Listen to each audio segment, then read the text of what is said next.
Hey everybody, welcome back to Coalesce. Here we are doing another show. As always, I am Matt, and with me all the way across the table is Jason. Hello. And so we took a break for a little while because Jason was crying, and we were angry at each other, and We were not angry, but yeah, I took a break, took a vacation, and now we're back. And so I guess if we were a 1980s TV series, we would start the show off on Previously on Coalesce. Well, previously on Coalesce, episode 1, we talked about why Christians don't get involved in America. That was followed up by a controversial show on the root causes of poverty, dealing with the whole external and internal causes of poverty, both within people's individual psyches and with external circumstances. With a special guest. With a special guest, Beth Saramet, who has now moved to New Hampshire and works for Lutheran Social Services. We scared her off that she's like, I have to get out of here. I have to get out of the state. So, and then in episode 3, we dealt with a lot of the feedback of all the people who hated that show. Christian and non-Christian and unbelieving and irreligious alike. And then last time we were together, we talked about Jason's personal views, which, as we talked before, I am a Christian that is a hodgepodge of various backgrounds, and Jason is an atheist and an anarchist, which does not describe who the essence of Jason is, but he does have some personal views, and we talked about how those might affect or relate to his personal activism that he does. So, and now here we are again. Yep. And where we left off previously, there was a big controversy in the media, which we won't get into because it's just a big media scam thing. But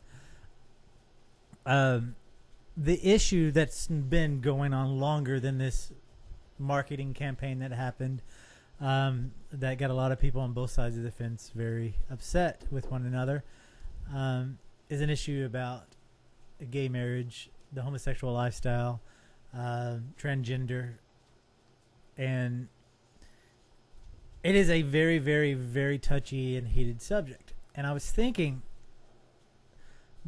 after we had our exchange on Facebook, which I'll go into that later, that because it wasn't heated, our discussion wasn't heated. It was just it pretty much laid out how both sides see each other, and we were talking it out on Facebook in an open forum.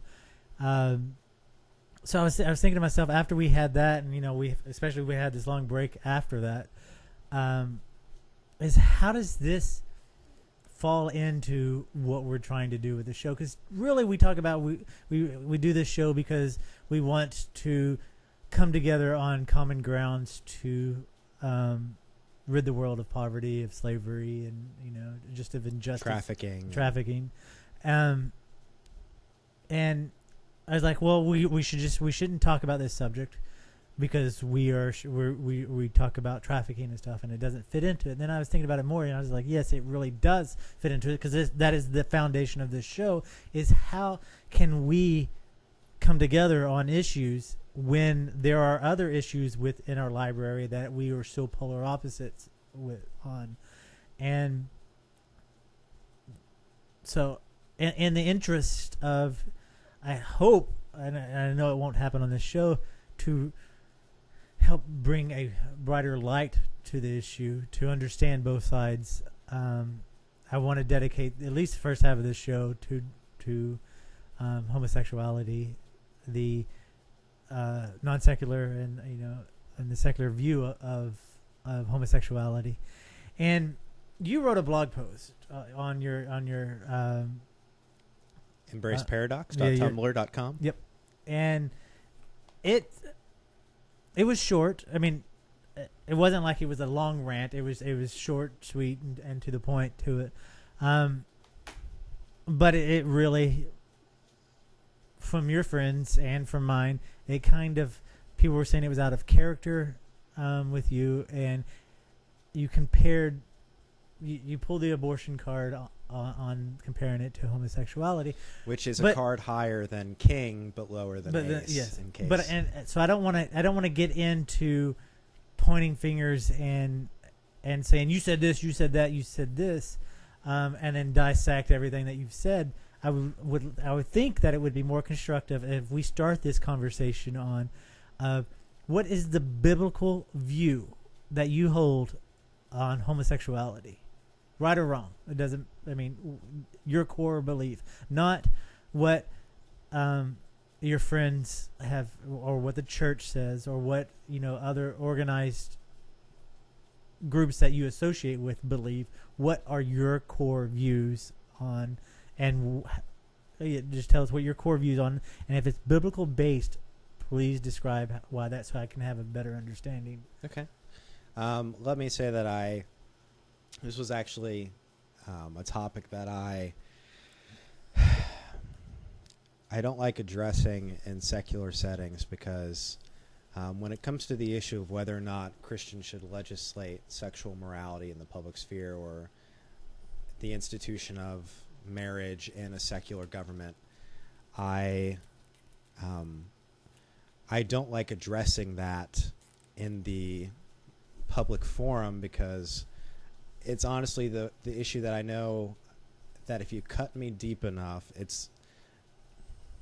my honest fear is that I would end up losing friends, and I would end up losing potential friends and opportunities to be heard and partner with others, because in the end, if you cut me deep enough, I would have to say that my view of what Christian sexuality should look like is monogamous between a man and a woman, if you cut me deep enough. Now, how that plays out in the secular sphere and how Christians choose to partake in the secular sphere, I've made my views more than known, that I don't think we have a right to impose Christian sexual beliefs that are consensual, that don't create victims on a general populace.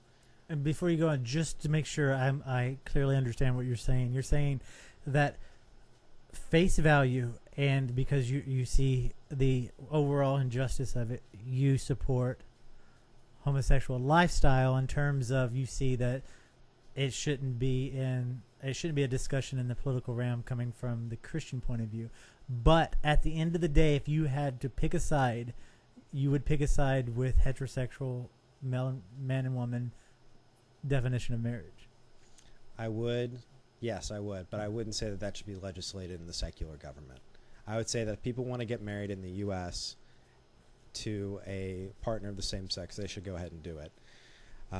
And they should be allowed to do it, and it shouldn't be a battle the church tries to fight, because I feel like it's a waste of time, it's a waste of resources, and I don't think that's how the kingdom of God is supposed to ever. It's never supposed to be about taking up the sword and forcing your beliefs on another, which is why, I personally have problems with, like a lot of people would, with the Crusades and with all those things, because I just see it as an adventure in missing the point, to quote a book title from Tony Campolo and Brian McLaren. The way of Jesus is never meant to be one of enforcing Christian beliefs on others through force. Now, through word, through persuasion, through thought, fine, you can try to persuade and convince, but at the end of the day, the Christian isn't called to enforce their beliefs on others through brutality, violence, etc. We are called, if anything, if we are going to be countercultural, not to try to affect culture through legislation, but to be willing to go so far as to die and be willing to lose our reputation and so forth. And if that means we're the minority, that's fine. But we aren't supposed to impose our views on the majority through legislation, through military might, whatever. I don't think that's... And I think the problem with that's a carryover from Christendom, where we want to have a evangelical dominant consensus in a lot of the church. And because a lot of people see the U.S. as a covenant nation, kind of like how Israel was God's covenant nation, they're afraid of God's judgment coming down on America if we allow gay marriage. And you saw that in the comments by a particular CEO of a rather large poultry chain. But that reflects something in the larger evangelical ethos, especially in ones that tend to combine their patriotism with their faith to an unhealthy extent. So let's say we cut you deep enough. Where's your foundation of your belief that the definition of marriage is what you hold, man and woman? I would say man and woman. I would say monogamy, and here's why. Going back to Genesis, and I feel like I need to be careful because I keep on wanting to preempt myself because, again, we've talked. I have family members who are homosexual, so like I am around them. I have those relationships there that I'm trying to balance, and have other family members who are against those family members, but then I get along with those family members fine, and I'm trying not to. I'm seeing where they're missing the point of how to talk to this person, and I feel like I'm in this weird middle where I'm stuck between these people who hold to a lot of the same values I have, but their methods are that of force and shame, and then I'm stuck on the other side of people who I get along with great, but I disagree with on my personal views. And my fear, again, is that I'll be put on the side of people who hate the people over here, because that's not true. It's not true. Going back, and I said I'm not trying to pick apart what you said before. I'm preempting the listener. Sorry. No, that's fine. But you did say on our public discussion on Facebook that you did not want to turn your back on the evangelicals who do believe this. Leading it for the reader to believe that you would turn your back on someone who is homosexual to side with with your Christian beliefs. Even, and I know you've talked about your family before. Are they included in that homosexual idea that I don't want to say that you disagree with, but that doesn't fall into your definition when you side with your fellow like you said in the. Well, a lot of them are evangelical, so that's. But even then, like you're saying the family members that are homosexual are also. They're also, I don't want to say anti-gay, but anti-gay is probably the best way to put it. So you have family members who are gay who are also I'm talking about the individual person in your family that is gay. You're saying that they hold anti-gay. No, but the family around them.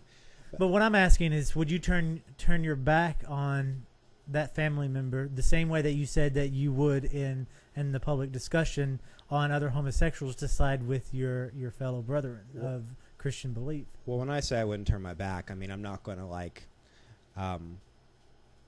stop working at a particular evangelical school. I'm not going to avoid giving to, a Samaritan's Purse with a Franklin Graham leading it if he says something in the political realm. I'm not going to ignore my friends at the Family Research Council because I have had friends who've worked there, or focus on the family or whatever. But at the same time, that doesn't mean I side with them, because in the end, but then if you're saying that, then why would you make that comment? Because it's not like and you're even saying it here. It's not like just because you agree that it's okay for homosexuals to do whatever they wish, and you don't agree with people pushing laws and oppressing them, then you say that you would side with the evangelicals. You're making it seem like, but here you're saying something different. Well, it's not like you have to side with groups of people. They're individuals, and I think that's kind of what we were talking about last episode. And this was a situation where there was a lot of conversations happening that were about boycotting a particular poultry restaurant. And for me, it was like, I'm not gonna, like, if I wasn't gonna boycott Chick-fil-A before, I'm not gonna boycott them now. That's not what you said. But that was the context of why I made the comment of not turning, because there was a lot of pressure I felt, particularly at that time, of there being a heavy pressure to avoid eating at Chick-fil-A. And I didn't go to Chick-fil-A Appreciation Day. I went to Subway Appreciation Day on Chick-fil-A Appreciation Day. You're always eating at Subway. I know. It's sad. I used to like the show Chuck a lot, and Subway was a big sponsor of them. Yeah. They sucked you in. So they did. So, I mean, for me at that time, when I was talking about picking sides, I was more or less making my declaration of like, look, I'm still going to eat at Chick-fil-A or wherever I want to go. And my point in bringing up the Starbucks issue, the abortion issue, was like, look, there are a lot of organizations that in the marketplace today are going to have something that's going to be unethical just because of how globalized everything is. So unless we go into our own enclaves and grow our own food, which is a possibility, grow our own coffee. That's what really upset me about the whole conversation. I knew deep inside, just because I know you as an individual and as a person, that I knew what you were trying to say, but in a public forum, you were not saying that. And what also amplified the frustration with it is we just finished up the last episode of this show where we were talking about where you in the episode said if there was an injustice, you would think of yourself as standing up for that injustice and correcting that wrong. And then not even a day later, you were saying there's this injustice, but whatever. Well, again, that's where the evangelical thing comes in. Like, do I boycott every evangelical who wants to try to ban gay marriage? Like, but see, and again, and I think that's glossing over that is trying to pacify yourself to not take action. Because I think by saying that, and I'm not, this is not a personal attack on you. This is, but by saying that, do I turn my back on everybody who believes this? No. You, like I said in the public forum, you are in that situation. For, especially if you're a Christian, you believe you're there for a reason. You are there because God has put you in this position for whatever reason that you either or you will soon find out. And if you're there and you're faced with this dilemma where you know deep inside that it is wrong for these individuals to oppress somebody else for a sexual preference, whether you agree with it or not, whether you're not going to go out and have do some homosexual activities, but people are killing themselves because of the oppression. Yeah. People are being beaten up and killed because of the oppression. People are living their lives in secret because of the oppression. And that's wrong. Then you are in a spot, especially within the evangelicals, to change that tide that is flowing, that are oppressing these individuals. And I know you think it's a waste of time for them to spend energy on trying to make it a law to ban gay marriage, but that's the way the tide is going. Even if you agree with it or not, it is going that way. And if you are having dilemma that they are going on the wrong path, then you need to do something about it. And if I hear someone say something, again, I like to be the first one to say, oh, you think you should beat up, let's say they use some derogatory term for homosexual. Like, I'll be the first one to say, you think you look like Jesus. You don't look like Jesus. Like, I'll be the first one to say that, but I'm not going to boycott. But how often do you see... where I'm at, not that often. That's what I'm saying. So making that statement is really not saying anything. Because if you're making comfortable statements about a serious issue, because you're making statements that's like, well, I would never do this because it's not in your world already, that is glossing over the issue. Well, again, but though that came back to the issue of like, again, within the whole context had to do with Chick-fil-A in particular, like. But still, okay, let's take it back to. I didn't want to give them, but let's take it back to that issue. Even in our last episode, we talked about if we were CEOs or if we were in an environment where we could make a change. Both of us agreed, and anybody can go back and listen to it. We both agreed that we would do what was necessary to make sure we do everything in our power, even if we fell, to make sure that the tide changes. And I understand what you're saying is like, well, I'm not going to boycott them because of this, because I already knew that they had this before they believed this way before they made the official statement. Then that's when you have to hold the mirror up to yourself. And you say, I do disagree with this, with the way they're being treated. What am I going to do? And I guess that goes back to that statement of where if you're cut deep enough, you already believe it's wrong. Whether you want it to be legislated or not. you don't agree with it. And I think that's where your statement of saying you won't boycott it comes from, but it doesn't sync with what we've talked about publicly and what we've talked about on this show. I just don't see it. Well, I mean, at this point, if we're talking about an organization that doesn't discriminate, from what we know, they're hiring of people based on it. Doesn't matter. But he makes a personal statement based on his evangelical views. He makes a personal statement when he gives $2 million to groups that have anti-gay agendas. Well, if we're going to focus on the Family Research Council. What's another? Well, those are the two big ones: the Tony Perkinses, the James Dobsons of the world. Let me ask you a question. Let's say that I own a business. Say like Zombie Popcorn. If I was well off enough and I had employees, and I made a statement saying that that I think same statement that the CEO said of Chick-fil-A, that homosexuality is wrong, whatever, and I give money to groups that promote and kind of advance the pedophile agenda, where child porn is where I fund money to progress pornography. Well, I don't want to equivocate the issue of like. Well, no. I'm saying it's like my employees are not being discriminated against. My views are my personal views. My money is going where I want to invest it. Would you boycott Zombie Popcorn?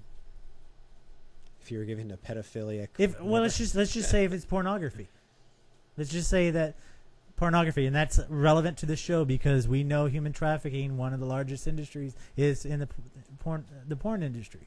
So something that we both agree is wrong and we should do something about. Let's say that I'm privately out of my pocket funding pornography, that I made a statement that's not related to that, which is way different from Chick-fil-A because he made a statement and is funding the same statement that he made. But my employees got full health care. They get wonderful wages. They work wonderful hours. I don't discriminate who I hire because I don't care because they make me money. Would you boycott me?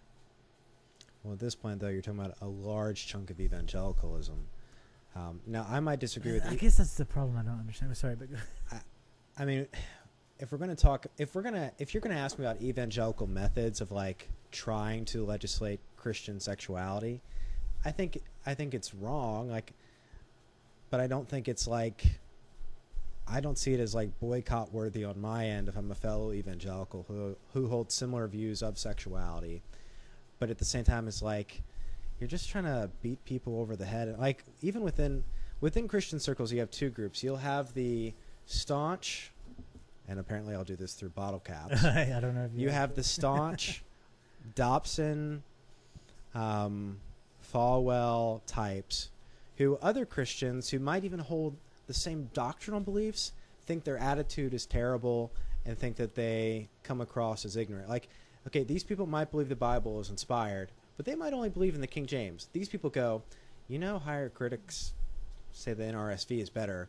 Well, that's the demonic Bible. Oh, okay. Like, so even within evangelicals, you have different levels of like fundamentalists versus more thoughtful, but still relatively conservative in doctrine people. Like, for me, it's an issue of attitude and method, not necessarily doctrine and belief.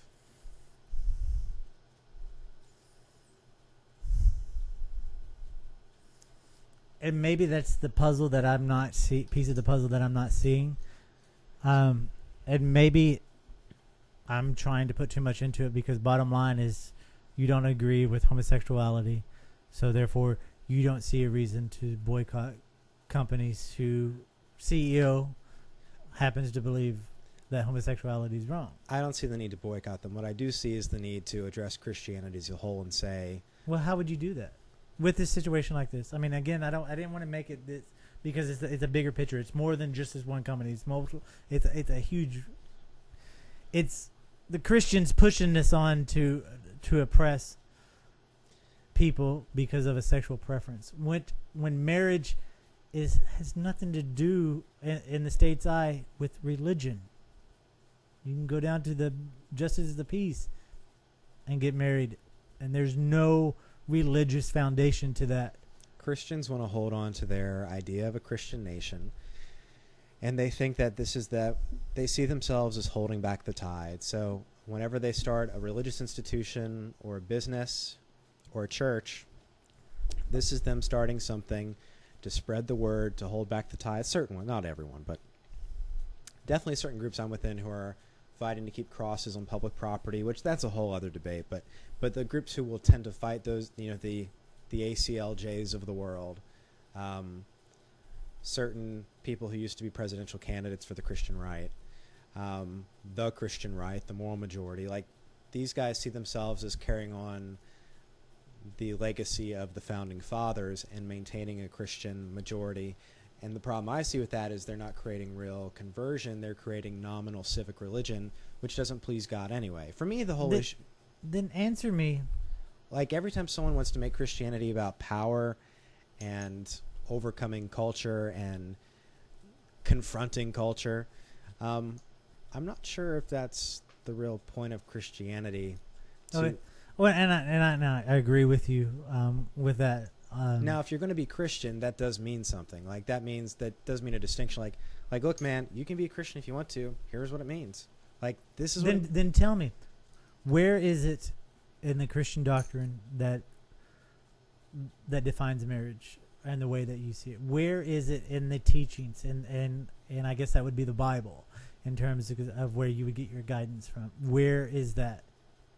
Where do you get you? I'm not talking about Jerry Falwell. I'm not talking about Pat Robertson. Where do you get your foundation from the book that defines marriage as the way you see it? I think there are a few combinations in that. There's Matthew 19 where Jesus talks about from the beginning it was not this way, and in that he's addressing the idea of divorce and saying you were never meant to be able to go through wives like that and then divorce them if they made the turkey wrong. Like, he's saying no, there is a union that happens here from the beginning. Man and woman, he created them to be one, or whatever the passage is in Genesis. And that's the text. It says, as defined, it is man and woman. Yeah, well, even that, it would have to go back to Genesis, which we've talked about how I don't see it literally, but there is doctrine being put forth in Genesis about how God created man and woman of the same essence, and together they represent God's image, which leads into a view of the Trinity too, because you're talking about becoming one flesh, the two being one in essence. So you have an allusion to some of the Trinitarian ideas that you see implied in Scripture, though never explicitly said. So the fact that man and woman become, in terms of the Christian doctrine, they become one essence, they become one being together, and that union is supposed to last. And actually, the first time you ever see in the narrative of Genesis, which to find out the doctrine of a thing, the goal is to always find out what was the foundation of a thing, what was the beginning, what was the intent. And as Scripture has been redacted and come to us in final form, we see a story being presented of man and innocence, man and God's original intent. I should say humanity, be more gender inclusive. Humanity in God's original intent, not following the way of wisdom, and by their own choices always pushing themselves against God or kicking against God's will, losing their innocence, and then perverting everything. And when I talk about perverting, I think the first time you see any type of perversion of sexuality as first depicted, it's bigamy, and it's done by a murderer. And then from there you see in Scripture where there's never a blatant condemnation of polygamy. And this is where theologians have a fun time, because at that point it gets into Scripture and what part of it is cultural. Is there any part of it that's actually God and divine? And that's a different conversation. That's for Peter Enz's Inspiration Incarnation and or Evolution of Adam and or The Scripture Principle by Clark Pinnock. So whoever wants to look that up. Also the book I'm trying to write with Ken Montville.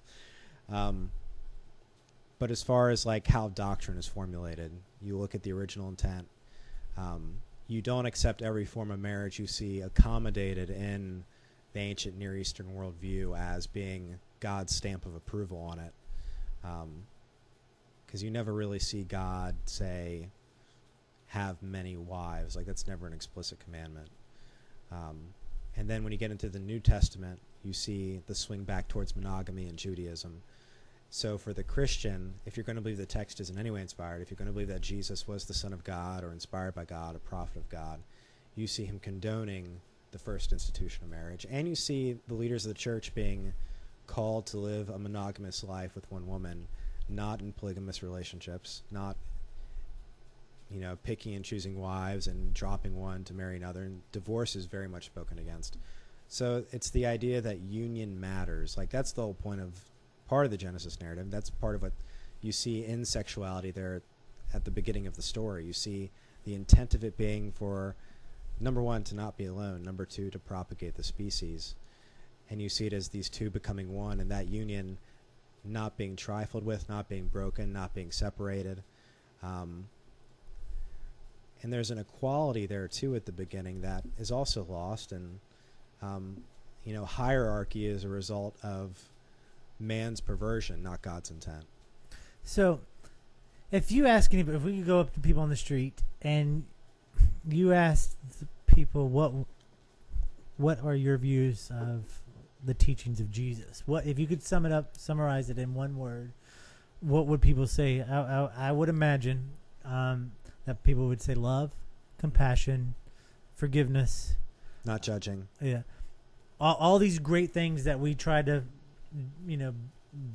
people try to build societies on, build themselves on. So my question is to you: is when does compassion trump, like the stories you said about the union of man and woman and all that? When does compassion trump that, or can it?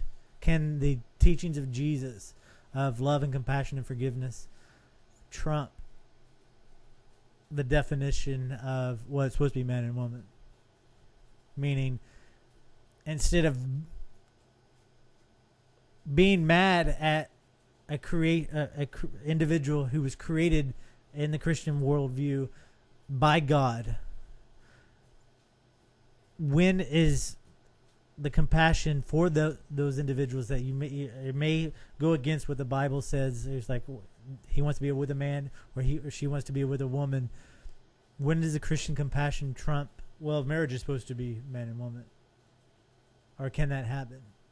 Well, I want to be clear that the option of it being like compassion or being mad, like I don't see that necessarily as why can't it be compassion and also saying, why can't it be compassion and also saying that there is an intent for sexuality? Like, well, there's no harm in saying there's intent. We all understand, both homosexuals and heterosexuals understand the reason for man and woman is to create our species, to continue our species. Every species on the planet of this earth, their number one goal is to survive the species. That doesn't mean that every animal on the face of this earth is heterosexual. If you want to look at the lame definitions that people give, is like, yes, our population grows. We no longer have predators. There's new diseases that pop up. There's new desires that pop up. Which I don't subscribe to that homosexuality is because we're overpopulated and we're trying to cap that. But there's that argument. What I am saying that is, if the number one goal of Christians, and correct me if I'm wrong, is to follow in the footsteps of Jesus, and those compassions, love, forgiveness, is the definition of walking in the footsteps of Jesus, where has the path gone wrong where we're looking at another individual who happens to be a family member, who happens to be a friend, who happens to be a co-worker, has a different view on who they love? Where has the hate grew out of the compassion of walking in the footsteps of Jesus? Because it's not, and the reason I frame it that way is because it's not an issue of atheist, Buddhist, anybody else that's looking at homosexuals and going, "Whoa, you're a sin. You're going to burn in hell. You are filth." You know, it's no one else doing it other than Christians, and they're being the loudest. I mean, there can be some people who are not Christians that are that way, huh? Muslims. True, but again, that's just thought I'd throw that out a little bit of Christianity in that. And I'm just saying, it's like it's. Well, the reason it burns me up inside is not because I dislike Christians and I prefer homosexuals more than I do Christians or anything like that. It's because anybody who teaches or talks and tries to put the foot forward that they are compassionate and they will fight for injustice and they will do what is right in the name of God or in the name of whatever they want to put a stamp to, and then go, well, except for them, because whoa, you know, what the fuck? I mean, that's what burns me up, and not that there's anger or hatred for anybody, but in our conversation, that's what lit the fire under me. When in our discussion was that it wasn't 24 hours before that you said, and you seemed to sincerely say, if there's an injustice, you would do something about it. And that's and again, if that's the path that you want to choose, if you want to turn your, you know, not turn your back or turn a blind eye, but if that's an injustice that you don't want to focus on, that is fine. But we need to have this conversation and we need to understand why this is happening. For me, I don't think my best method would be to like boycott. Then what would your best method be? Because you said yes, you don't want to boycott Chick-fil-A and other companies that share the same evangelical beliefs that you have. What would be your method? What are you doing now, or what would you want to do to be your best method? This bottle is almost empty. Wow. Well, in terms of the best method, I want to come back. Honestly, I don't know. Like, this is new territory for me where I'm trying to walk this fine line of having friends who are homosexual and friends who are secular, and me hoping to not piss off them, while at the same time knowing that my own views of sexuality are fairly evangelical, to even use that, though that term is losing its meaning in culture because it's just being thrown at all sorts of groups. Yeah. While at the same time having my own frustration at, in the same way Jesus might have been frustrated at the Pharisees, who, I mean, were Jews. He came for them. Like, he looked at them and said, you know, you do all these things. You tithe like you should. You memorize scripture and tie up the phylacteries to show that you have on your tassels, and you ignore the weightier matters of the law, justice, mercy, and faith. You should have done the latter, or excuse me, you should have done the former without neglecting the latter. So for me, when I confront evangelical mentalities, and I actually had 2 conversations with people, and again in the open forum of Facebook where all deep discourse happens naturally. Which is very bizarre, but that's what we have. So, which I think is actually a good forum, and people disagree with me, but I like Facebook as a forum. Well, now people are engaged.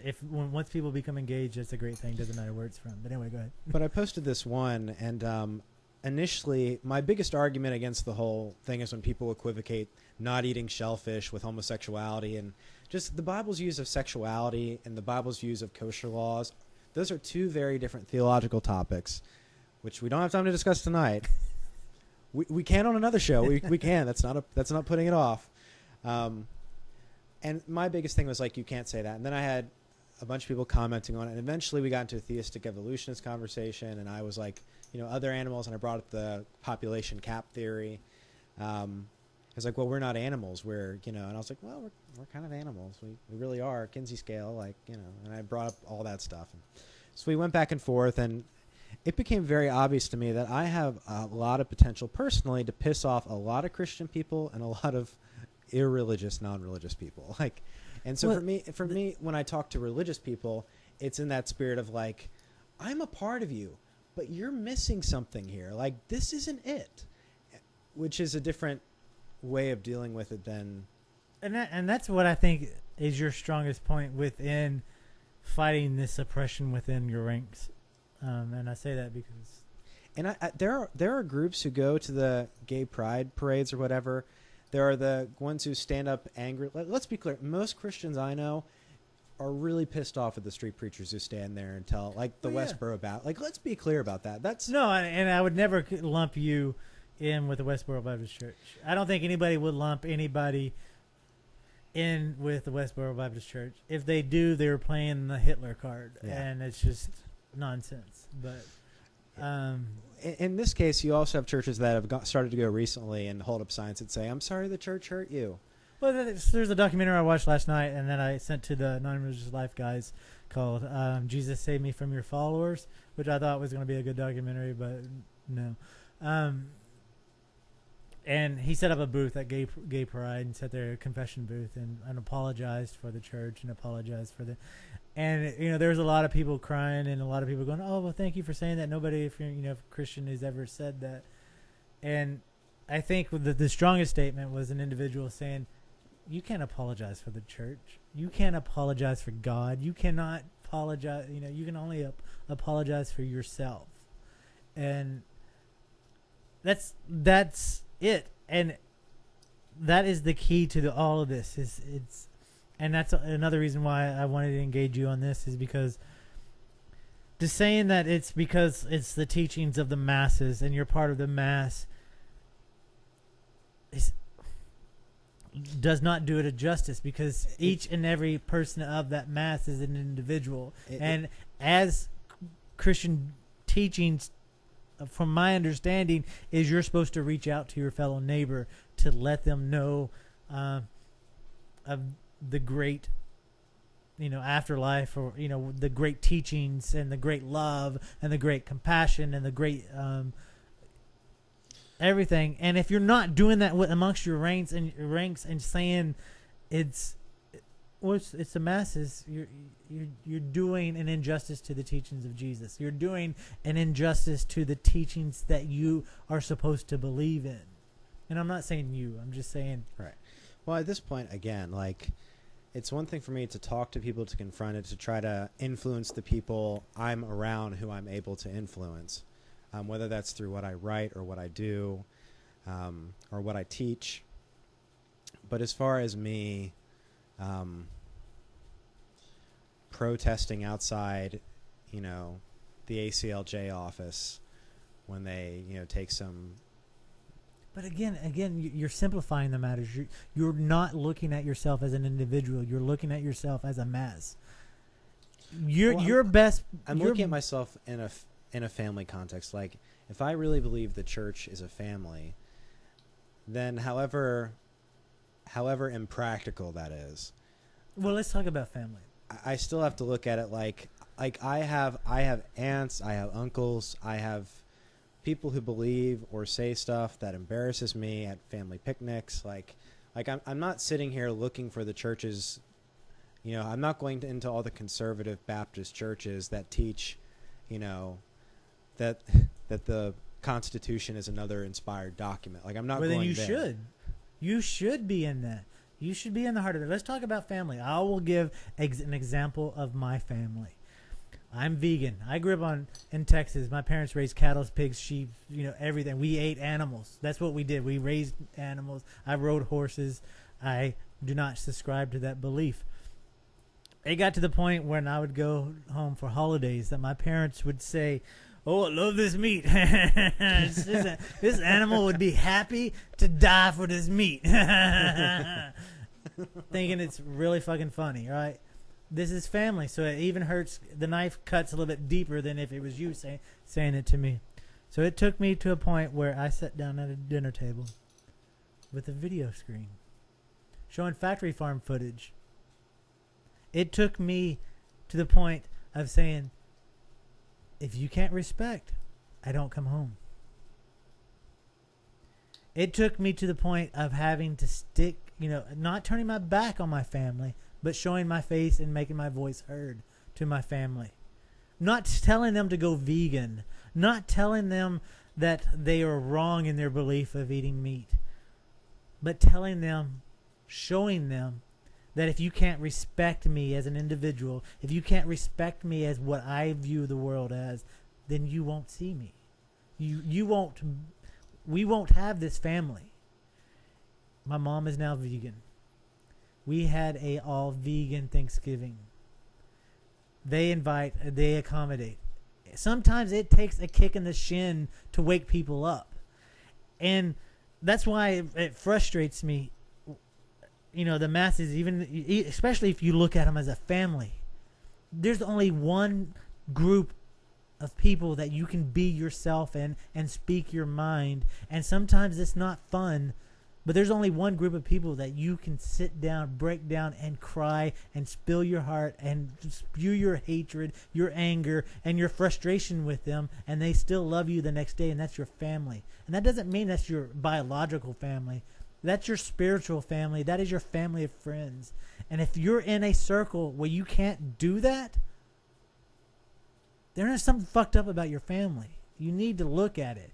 And so instead of looking at yourself as part of this mass, you need to continue to look at yourself as an individual and say, this group over here is having a meeting saying that this is wrong. I, deep in my heart, believe that this is not the way Jesus teaches it, or this is the way that we're not supposed to view the world. Whatever your frustration with, don't ignore that group, because that just allows it to continue. Get in the heart of that group. Go talk to those people. I'm not saying go into the meeting with a sign and screaming. Sometimes that helps. But I'm saying you need to look at the situation and go in there and say, we need to talk to these people. I'm going to talk to these people. Well, we need to find out where your core views are and where it kind of falls off the path of what our teachings are supposed to be. If you don't do that, you're failing your beliefs, you're failing your friends, you're failing your family. And the abuse, the oppression, the things that you don't agree with will continue. Well, I guess for me, the issue is more or less opportunity. Like, because when there are meetings or people or guest speakers, I love asking tough questions. For me, I feel that the only medium I really have right now where I have my voice even partially heard is when I write. Like, that's... And here. And here, yes. So, I mean, on the one hand, I mean, I'm trying to... Again, I don't think it'll happen through me boycotting a large national chain. Like, I don't want to... Because I live right down the street from a good chunk of their service. You know what I mean? I work where a good chunk of their service comes from. Like, same thing with the Starbucks up the street. Like, yeah. So, in that sense, like, from again, to go back to the original posting, a lot of that had to do with the particular method of that. In terms of how I've chosen to oppose whatever personally, like, when I confront Christians, I mean, I could send you an Evite whenever I'm there. Well, maybe I just need to shadow you in school. Yeah. I mean, a good chunk of my time is spent at my desk. Like, yeah. For me right now, it's just, I mean, literally, like, where I'm at, I'm working, then I'm teaching, then I'm home, I'm in bed. I get up, I go to work, I go home, I go to. And that's an important statement to make, because that's the way most people are. Yeah. So and that's why it is important, even though, again, and okay, I know you said you're not going to boycott them because a big chunk of people that where you work go there, whether it's Starbucks or whatever else. But the question is, okay, there's two parts of boycotts. There are two parts of boycotts. One is a boycott where mass number of people go and cause economic damage to, and when I say economic damage, it's just because nobody's going to go to them because of their view. And there's another part of the boycott where you stick to your convictions. If you really think and again, you've stated that you don't disagree with what they've stated, but I'm just using it as an example. If you, in your heart, believe what they've said is wrong and you do not want to support that, then your individual boycott speaks louder for you and your small group of people that are around you that see that you hold your convictions. Because if you don't hold convictions, you don't hold anything, really. Well, I think some of it too, and you see this a little bit in the abortion debate within evangelicalism. This is gonna be a 3-hour show if you bring in abortion. Well, I figured this way could be fun because this could hit the other side a little bit. because this is the thing I equivocated, which I guess in some ways, if people were to be consistent, I guess they would boycott any pro-choice organization. But again, with a lot of these things, it's never just the fact that they support, because at the same time with Starbucks, though they support some pro-choice options, they're also very relatively environmentally fair trade coffee-esque, like, so they do some good stuff. Like There's nothing wrong with pro-choice. What are you talking about? I read there's that. There's the Howard Schultz book, and I love Howard Schultz. I love Starbucks, but I mean, and we've even talked Planned Parenthood. Like Planned Parenthood does more than just abortive services. In fact, it's a very small percentage of their practices.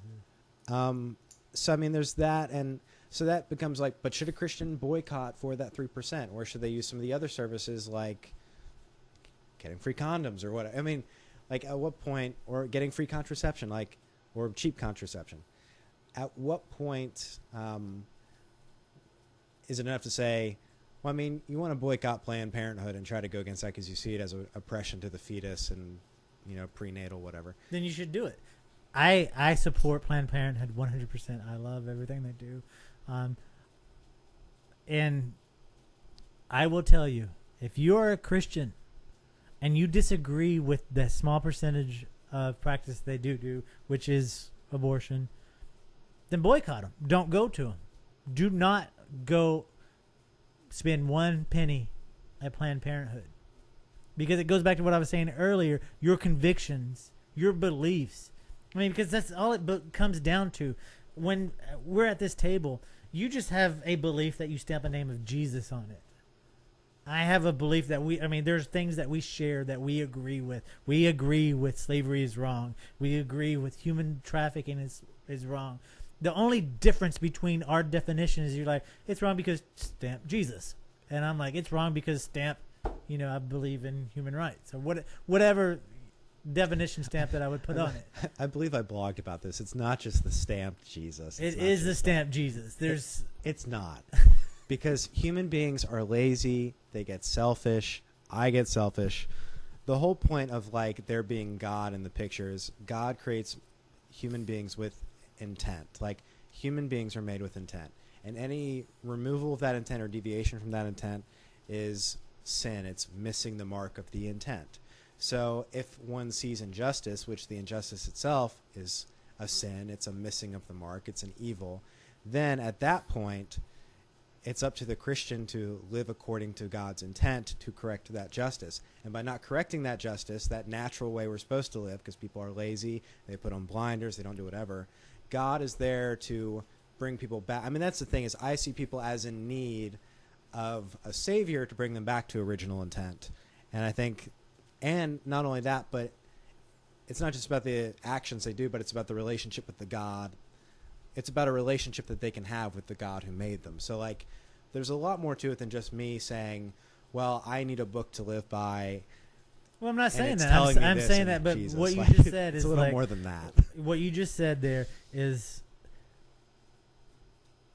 if you didn't have the stamp, you'd become lazy. Humans would become lazy. So therefore, if we have something to look forward to, which is Jesus, and he has these guidelines, and we follow his guidelines, then we can do all these good things.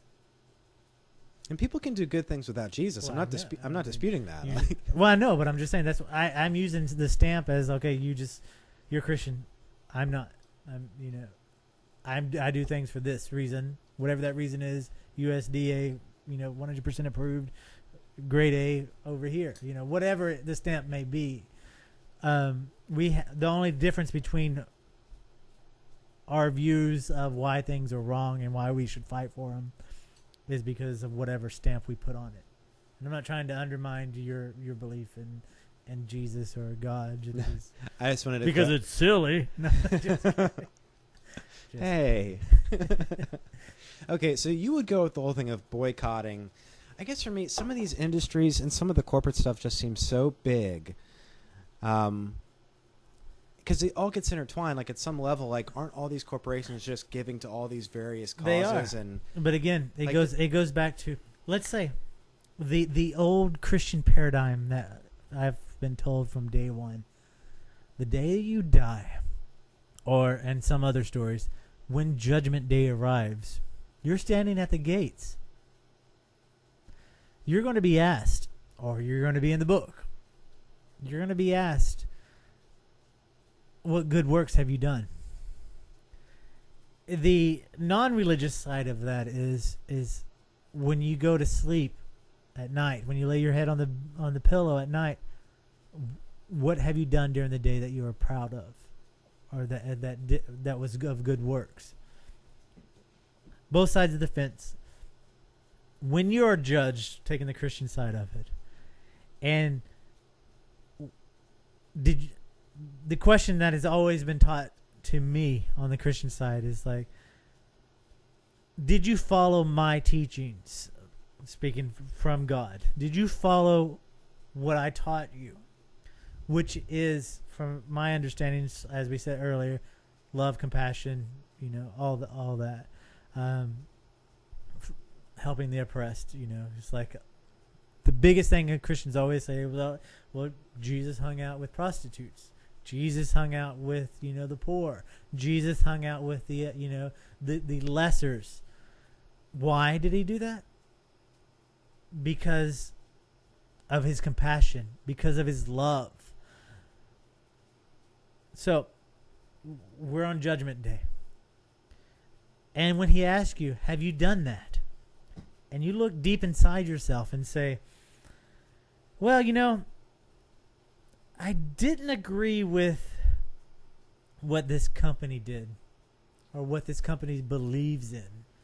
And I had the opportunity to stick to my convictions and my views and my values. And I didn't. Because I justified that by, well, they're a big company and they're already going to trade and do whatever. They're going to continue to do it with or without my support. So I went ahead and gave them money anyway. What do you think, going back to the Christian thought, what do you think Jesus would say? What do you think God would say if your values of his teachings were put on the line?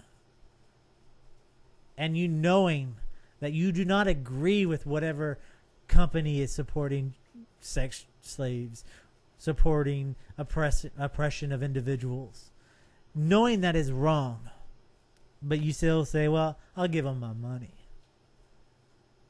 What does that say about you? What does that say about your faith? What does that say about you as an individual?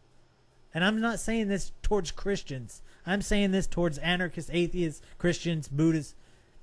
If you believe in something and you turn your back on your beliefs because you justify it out, then you have no belief. I guess if I could, I know you and I both took the slavery footprint, and I have 40 slaves working for me right now. It's probably because I own 40 pairs of underwear and, the textiles, also an iPhone. So when it comes to something like that, how have you done that? Because I think I had 40. I know you had 27. So like when it comes to like the technology aspect, that somebody. That's the technology was the number one thing that put me up. Just for the record, that put me up to that height. So at that point, like buying technology to use it for something better, like does that help it? 'Cause if in the end it's more of a long-term thing, or how does that? Well, boycotting a company,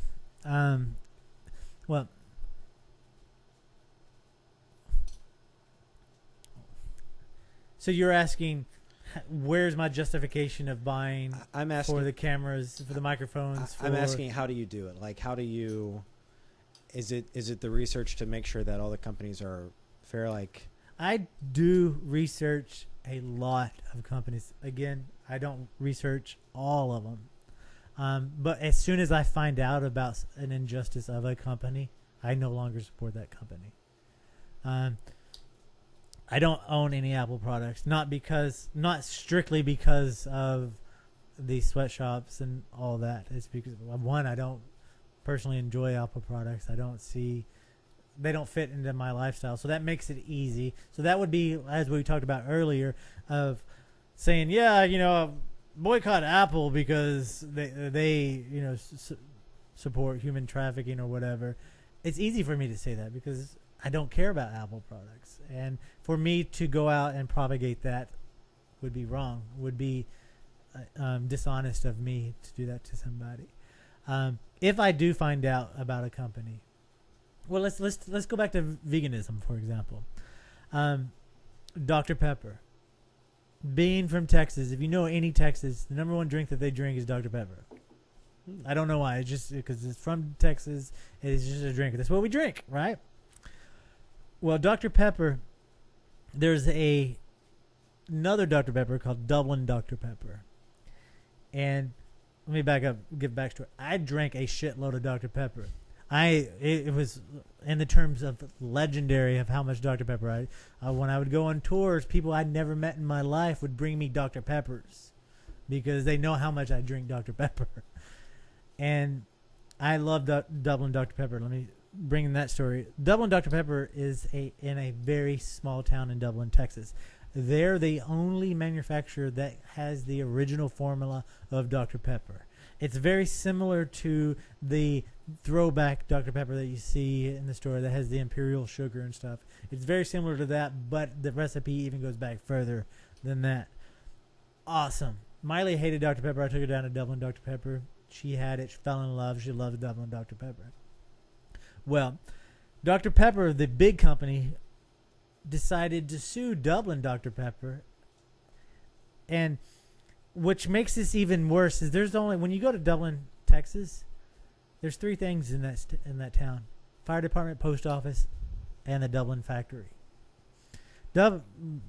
Major corporate Dr. Pepper sued Dublin Dr. Pepper, put all those workers out of work overnight because the judge ruled, say, well, they own Dr. Pepper, you don't, even though you've had the recipe since the original founder. You gotta, you no longer have the rights to it, so you have to stop selling it. Put all those workers in that town out of work. That day, when I found out about it and read the article, we stopped drinking Dr. Pepper. I don't support anything that associates itself with Dr. Pepper. Not because they, are doing child slavery or have sweatshops or anything, but because they put families out of work. And I love Dr. Pepper. I mean, again, going back, it's legendary how much Dr. Pepper I drank. And it's really funny because, you see people say they're like, oh, that must be hard. But if you really look at it, it's really fucking trivial in terms because, oh, I gave up Dr. Pepper. Ooh, first world problems. Oh, it does seem very trivial to it. But again, it goes back to what I was saying earlier in the show. If you have views, morals, values, convictions, and you don't stick to them, what's the point? So, yes, sure. Say if I found whatever, one of these cameras or microphones or whatever is involved with child slavery, anything of an injustice that is not right, yeah, I would never buy another product from them. Would I destroy the products that I have of them? No, because that's just silly. I mean, that'd be like when I tell people who just become vegan, they're like, well, I became vegan, but I have all this cheese and milk and, I have leather shoes and I have leather belts or whatever. Should I throw them away? I tell them, I say, no, don't throw away your shoes. Don't throw away your belts because that doesn't help anything. When they wear out and it's time to buy new products, make the informed decision to buy the new products that is not of, animal. So if you have products that you find out that are support something that you don't agree with, don't smash it. Don't throw it out the window. Just know next time when it's time to replace it, because especially with technology, within a year, it's time to get something new. Make the informed choice and get something new. And that's what you got to do. It's not about being Superman. It's not about being perfect. It is about just knowing what your views are, what your convictions are, what your faith is, and making sure you live by it. And so that, I guess, to answer your question, that's how I do it. And I do look at the companies before I buy it. Not on everything, but a majority of it I do. So, hope that answered your question. No, yeah. Got long-winded. I think we took up the whole show. We didn't get into the second half of the show, so that'll be the next show. So do you want to tease that? Yeah. So for those of you who are still listening, whoa. Next week we're going to talk about microfinancing and probably talk a little bit about women's empowerment. Unless he pisses me off again. Yeah. Unless I write something else, which just follow my Tumblr and just let me know if I write anything. Next week I think is actually pretty timid, so or mild or whatever. In fact, I think I wrote a bunch of anyway, church corrective stuff. So it's about microfinancing. I've been reading a book by Muhammad Yunus called Banker to the Poor. He's one of the guys who kind of is like the grandfather of some of the microfinancing movements going on. Founded a group called Grameen Bank. The book is on audible.com. It is, again, Banker to the Poor. You can get it for free when you sign up. audibletrial.com/zombie popcorn. Awesome. If you do that and sign up for the free 30-day trial, you can get the book for free. So it's Banker to the Poor, Muhammad Yunus. Next week we'll be talking about microfinancing. So yeah. Well, thanks for listening. If we pissed you off, let us know. If we didn't piss you off, let us know.